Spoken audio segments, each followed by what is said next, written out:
Hi everybody, welcome back to OC Aviary for episode 7 of Breeding British Birds. I hope you're all doing well. Coming up in today's episode, we've got some exciting and some funny stories with the HAWFINCHES. We've got, of course, the heartache and usually upset of the native birds as to be expected. And we've, of course, got the joys as well that have come this week from some of the native birds and the Canaries as well. Let's get to it. We begin this episode on the topic of our HAWFINCHES. They have been really interesting this week and have exhibited some behaviour that I've never seen before. We've got a pair of HAWFINCHES that are a couple of years old. The male is a parent-reared bird and the hen is actually a hand-reared bird. Now, we've had them split for about 3 weeks now. The reason being is that they've been falling out, attacking each other, causing problems, as to be expected with HAWFINCHES, and just really, not settling. So I've seen her picking up material. I've put another nest site in as well, and she's shown interest. But this is what's really interesting, is that every single time I go up to the front of that flight, she squats to mate, and then starts singing, dancing, shaking her head, and basically displaying. However, she's not displaying to the male HAWFINCH, she's displaying to me, and the reason is that she's imprinting. Because she's a hand-reared bird, and although she's a couple of years old, they sort of recognise humans as as their parents, and therefore recognise us as mates, apparently. But either way, it's interesting behaviour, and I'm just kind of hoping that maybe what we can do is get her interested. Obviously, she's displaying to me, and that we're not going to get baby HAWFINCHES. So we're going to let her build a nest. We're going to let her probably lay some eggs, and what I might do is, once she's built this nest and not laid, we'll put a male HAWFINCH in with her, and then if she does display to me, maybe the male HAWFINCH, because he's a parent-reared bird, will jump on and do his job, and the eggs will be full. I don't know. I'm going to try a few different things, and maybe it'll work, maybe it'll click, maybe it won't. I'm not sure. But interesting and positive signs is that she is coming into condition, and hopefully, we could drop lucky and get some baby HAWFINCHES if we do that with putting the cockbird in when I'm stood at the front of the flight. I'm not too sure. But really interesting, really exciting as well. This past week has had a real mixed bag of ups and downs from the red polls. We've had good things, we've had bad things. So we'll just go through it as normal. So our top pair of normal red polls, they were on 5 eggs. Now, 2 of them were clear, 3 were full. Sadly, the one chick hatched off 3, other 2 dead in shell for some reason, and then they failed to feed that chick. So really annoying. I had tried to foster it, but it just didn't take because there was an age difference between the chicks. Not great with that pair, but I'm going to let them go again, and hopefully this second time round, all eggs will be full and they'll click. The next pair of red polls, they've had chicks and they're rearing 4 chicks now. They are about 5 days old. I'm going to look to ring them very soon. All normal chicks, and they're looking really good as well. They're a nice pair of birds. Hopefully some good things to come from them. For the other pairs, these 2 pairs aren't doing anything. We've got a pair of cinnamons that have gone back down. They're on 4, and I'm going to look to try and foster their eggs out, as last time they didn't rear their youngsters. We have a cinnamon cobalt hen with a cinnamon cockbird. She's on 5 eggs. She's been sat a week. I just need to candle them soon, which is always good. She's an over-year bird, so I know she knows what she's doing. She's reared for me last year. We have a cobalt hen with a normal cockbird. They are on 5. She's been sat a few days, not ready to candle yet, but good things from them. And we have a cobalt pair that's doing nothing. We do have a normal pair outside as well. They've built up no eggs, but relatively, good with the red polls this week, moving forward, getting interest in nesting now. But obviously a few letdowns with them as well, with losing chicks. To be honest, I'm now thinking, I might need to change something for the other pairs. Being sort of later on in May now, I would expect them to be going down. So maybe I need to make a few changes. We've had a relatively good week with the Greenfinches, to say the least. Pretty good. So the chicks we've got, which are fledged, they've come up from the floor now. They've been walking about on the floor, and they've actually, some of them, the 2 most developed birds, have been making it onto the perches. They've been flying up and sitting with the parents, also annoying the parents. But they're getting on well, and I have seen them picking up egg food, so all good things from those guys. And the parents have gone back down. I believe they've laid the 4th egg today, so really good signs, and hopefully, all going well, we'll get a second round from those guys, and these chicks will move off in maybe a week or so, once we've sort of given them a round of baycocks to clear out any coccidiosis, because they do tend to go light if you're not careful when you separate them from the parents. Other pairs, we've had some chicks hatch in flight 4 from a pair that was previously all clear, so really good news with that. We've got 3 chicks. I need to ring them. They're about 5 or 6 days old now, so good time to ring those guys. The rest of them, another pair, they're on 5, another pair on 5 or 6, so they just need to candle them. The pair at the end not doing anything, so I'm considering now I'm going to take the cockbird out. I'm going to get him on a round of baycocks just to check he's all right. She's looking a bit rough, and I'm going to try a different cockbird with her. Hopefully she goes down with him. She's built a nest, just no eggs yet. So all ups and downs with the greenies. Relatively good, we've got chicks on the sticks now doing well, and we've got other chicks hatched. So pretty good news with those guys, and we've got that chick being fostered by the Irish Fancy in the other bird room from flight 1. He or she is doing very well as well. The Irish are feeding them superb. That chick's nearly, ready to leave the nest now, and it's looking really promising as well. So pretty much all good with the Greenfinches this week. I must admit that this week for the Mule Hybrid pairs has been pretty promising, pretty good, to be honest. I've seen all 3 pairs mating, which is a really good sign. It gives me some hope that the eggs could be full. So we'll just run through it as usual. The first flight outside, we have a red polecock in with a bullfinch hen. They are doing all right. I am a little bit puzzled with something, and maybe you could tell me what it is. I think I know what it is, but the bully hen has lost a lot of feathers on the top of her head, and you would usually put it down to the cockbird, sort of pulling the feathers off her, but there's no blood or anything. It kind of just looks like, almost like she was molting, even though she's not. It's weird, but in the same time, she's also been laying eggs. Now, I'm wondering, is it just from the cockbird mating with her continuously, pulling feathers out? It could be, which in that case, it's a good sign, or it could be the cockbird bullying her. So I'm going to look to remove the cockbird if need be, if I do see problems, but I haven't seen any sort of aggressive behaviour between them. But we've had a few eggs off them this week. She's not going to sit them, so I've actually put them under one of the feeder Canaries, and we'll see if they're full. If they are, they'll go under a smaller pair of feeders, so I'll have more confidence on them feeding them. And if they're not, then we'll just restart, and hopefully we'll get some more from them.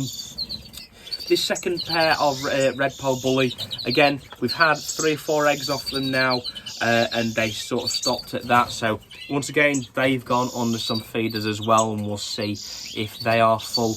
And then we have the greeny bully pair. This is where it's quite exciting. We've had some really good progress. I've seen them mating, I've seen them feeding each other, so they are bonded, and it's a good pair. The pair rebuilt in the chapel nest, and then some reason didn't lay, and then I was wondering where the hen was. She sort of disappeared, and I was thinking, oh god, I hope she's not, I know she's not escaped. I'm always so cautious, but had she hidden, has she hurt herself, something like that? Anyway, it turns out she's decided to build a nest on top of the chapel nest site. We've got the fake Christmas tree on the top of that nest site, and she's built a sort of freestanding nest in the top of there. Now, I would usually be quite cautious with that, however, it's a really well-built nest. It isn't going anywhere, so I do have confidence that she's going to be all right. She's got 5 eggs in that nest as well, so that's really good. And we'll just see if we can get some greeny bullies from them. I presume she'll begin sitting in the next day or so. She laid the 5th egg today, so I imagine that she will. And if she doesn't, again, we've got that many Canaries at the moment. We've got so many options for if we need something to sit on the eggs to see if they're full, we're going to have that ability to do that. So really good signs pretty much, I would say, this week from the Mule and Hybrid pairs. Maybe we'll get one. Fingers crossed. Keep your fingers crossed, please. And, let's see if we can breed a bully hybrid this year. Last week we spoke about the twice that were due this past weekend. We've got the cage here. This is where they are. They were on 5 full eggs. Now, good news and bad news. They're all right. Both the pair are fine. The parents are fine. I've not been able to remove the cockbird. Every time I did that, the hen come off the nest, would not go back. So it might be something I look to do next round. But 5 eggs, 3 hatched, other 2 are actually I need to probably take out, but one of them had stopped developing by the look of it after candling about, I don't know, maybe 5-6 days. And the other one just failed to hatch, was a dead in shell. So we had 3 baby twice, really good things from that. One of the chicks hatched 2 days early than the other 2. The parents have fed that chick and done rather well with it, and then the rest of the chicks, they didn't feed as well, and sadly we lost 2 baby twice from that. I looked to try and place them under the razzers, however, they were so small compared to the razzer chicks, it was...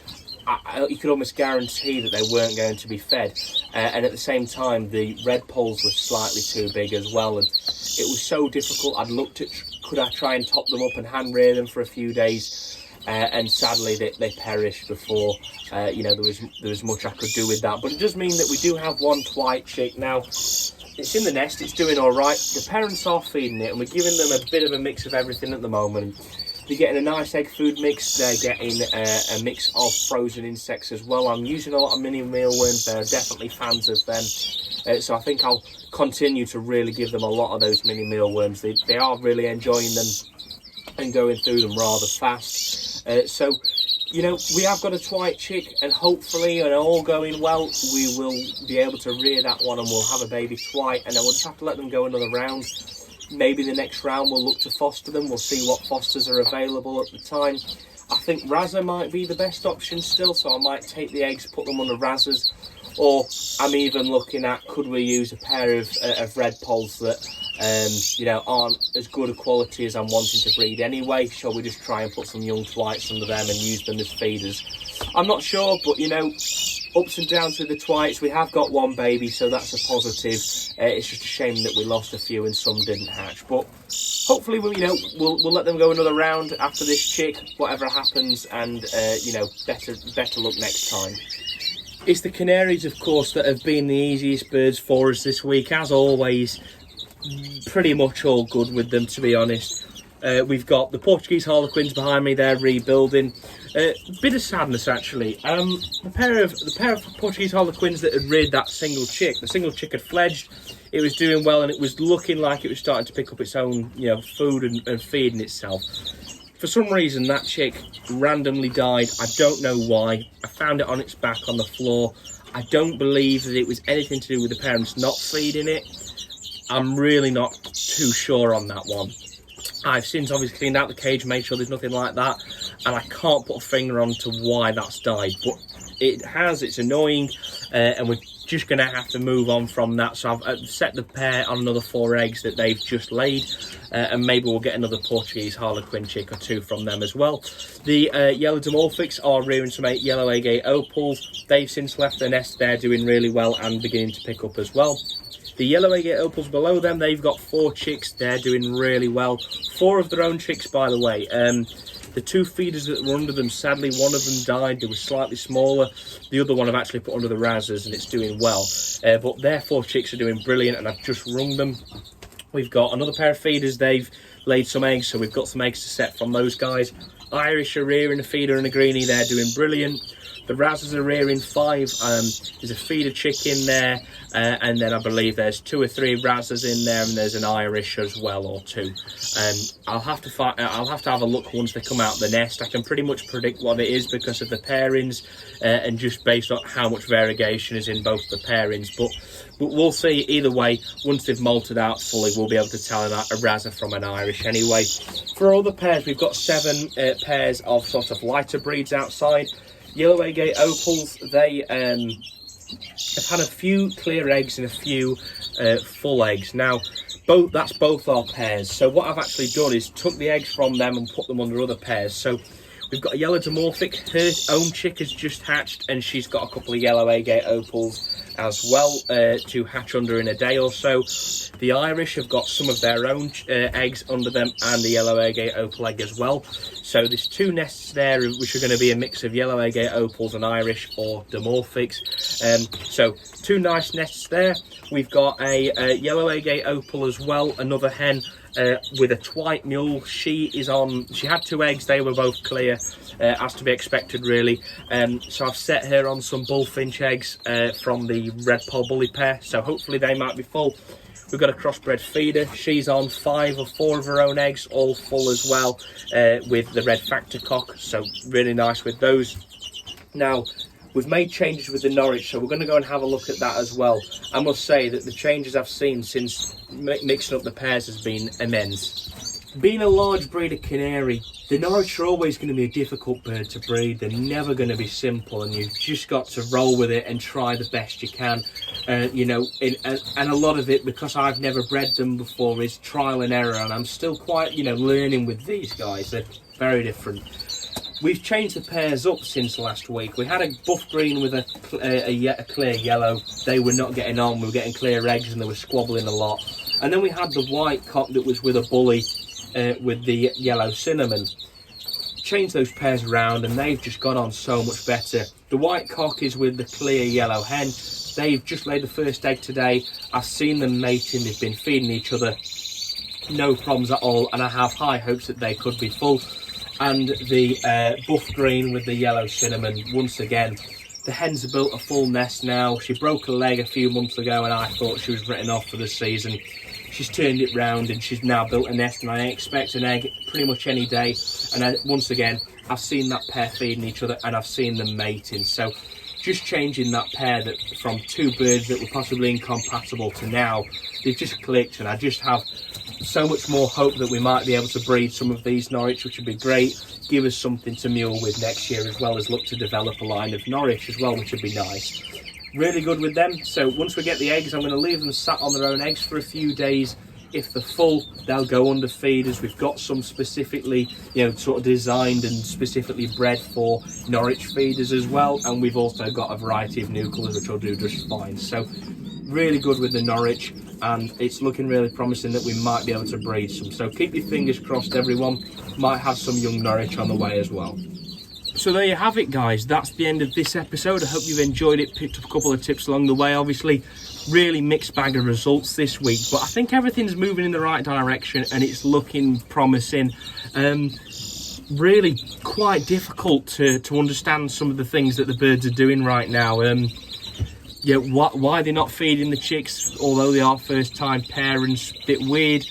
I'm not sure with the twites, considering they're an older pair, have proven before, but you know, it happens. A bit of all sorts, but it's looking good now. And I just must say now that I've pretty much finished university now, so you're going to get some more regular videos. Of course, you're going to get the Saturday videos, but I'm also going to be bringing back the sort of breeding diaries where we look at a specific species. We'll probably do one every week or one every 2 weeks, and we'll just work through each species I've got at the moment. We did some a few years ago as sort of how-to videos, so there's going to be a similar sort of repeat of that with more information and knowledge now that I understand so much more. And it's always those sort of things that you can come and refer to if you're looking to get into a new species or you're just looking to remind yourself of something. I'm going to talk you through every single bit of that throughout the videos. So really good, you know, that I've finished now and we've got so much more that we can get on with, bring you so much more content and hopefully, you know, spend more time with the birds and really hopefully get them going as well. So, you know, pretty much good. So there you are, guys. I hope you enjoyed this episode. Really up and down anyway, as we've said. And let's just keep going, and I hope everything goes all right. And I hope your breeding season is going well too, if you do breed birds. And if you don't, please get into them. It's a great hobby and it's really good fun generally. Just make sure that you are patient, because it is very hard work sometimes and very challenging at times. But there you are. So if you have enjoyed this video and you'd like to see more, please do subscribe down below so you don't miss any more of my future content. We are trying to hit 10k subs before the end of this year, so please do get us there. If you have enjoyed the video as well, smash a like on it and hit the notification bell so you don't miss any more of my future videos. And I'll see you in the next video. Thank you very much for watching.